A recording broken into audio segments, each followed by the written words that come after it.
अगर हम थोड़ी देर के लिए मान भी ले कि नहीं राम था जी, तो राम में कोई अच्छाई नहीं है। उसका मैं 2-3 उदाहरण बताता हूँ। हम कह रहे हैं लेकिन लोग तो उन्हें पुरुषोत्तम बताते हैं। वही मैं कह रहा हूँ, पुरुषोत्तम राम नहीं है, पुरुषोत्तम जो है वो रावण है।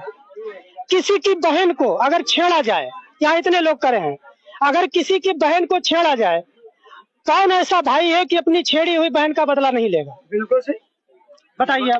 बहुत अच्छा। रावण की बहन को, सुपनखा को राम ने छेड़ा। राम से उसने प्रस्ताव रखती है कि मैं शादी करूंगी। राम मना कर देते हैं कि मैं शादीशुदा हूँ, लक्ष्मण से पूछ लो। लक्ष्मण के पास जाती है। तो मेरा ये सवाल है कि जब एक ही मंडप में एक ही जगह चारों भाइयों की राम की शादी हो गई थी, तो राम ने झूठ क्यों बोला कि लक्ष्मण के पास चली जाओ? वो मना कर देते कि नहीं, मेरे चारों भाइयों की शादी हो गई, मैं शादी नहीं करूंगा, बात खत्म हो जाती। झूठ बोला पहली बात। तो झूठा आदमी पुरुषोत्तम नहीं हो सकता है, ठीक, पहली बात। दूसरी बात, सीता जो है वो सीता अगर मान ले रावण ले गया, तो रावण नहीं ले गया, सीता खुद चल के गई रावण के पास। क्यों? ये तो अजीब बात हो गई। बिल्कुल अजीब बात है।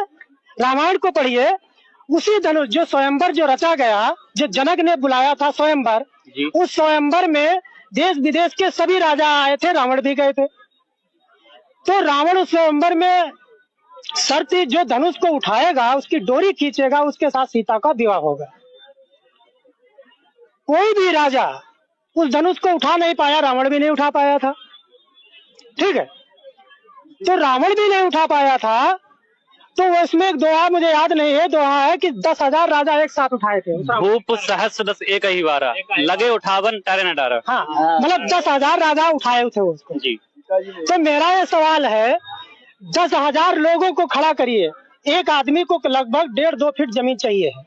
10,000 राजाओं को खड़ा करिए आप, तो कम से कम 3 किलोमीटर की लाइन बनेगी।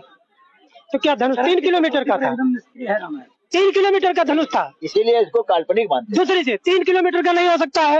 हम थोड़ा छोटा कर ले, 5,000 उधर से खड़े कर ले, 5,000 इधर खड़ा है, तब भी 1.5 किलोमीटर का बनता है। हम थोड़ी और कल्पना करें, मान लो 10,000 राजा उठा लेते, मान लो थोड़ी देर कल्पना करें, 10,000 राजा उठा लेते, सीता की शादी किसके साथ होती? हमें बताओ, सीता की शादी किसके साथ होती? ठीक, चलो नहीं उठा पाया, कोई बात नहीं। तो मेरा ये सवाल है, सीता रावण को कैसे उठा लेगा? आपका सवाल है सीता रावण। तो मेरा ये कहना है कि जिस धनुष को 10,000 राजा नहीं उठा पाए, उस धनुष को अकेले सीता उठा लेती थी। जिस धनुष को रावण नहीं उठा पाया, उस धनुष को अकेले सीता उठा लेती। लेकिन वो सीता माता थी ना, उन्हें वरदान था, उनके अंदर शक्ति थी। तो रावण कमजोर हो गया। भाई साहब, सवाल पूरा हो जाने दीजिए। जो रावण जो कमजोर था, सीता बलशाली थी, तो बलशाली को रावण कमजोर रावण उठा कैसे ले गया? हम कह रहे आज आजमा लो, कोई महिला ताकतवर हो, किसी छेड़ को दिखाए कोई आदमी, अगर कमजोर पुरुष है छेड़ सकता है? ताकतवर महिला, बहुत सी ऐसी महिला मैंने घटना देखी अपने पति को मारती जो कमजोर है, ठीक है। तो मेरा कहने मतलब कमजोर रावण वो जो बलशाली सीता को उठा कैसे ले गया? मेरा सवाल ये है। तो नहीं उठा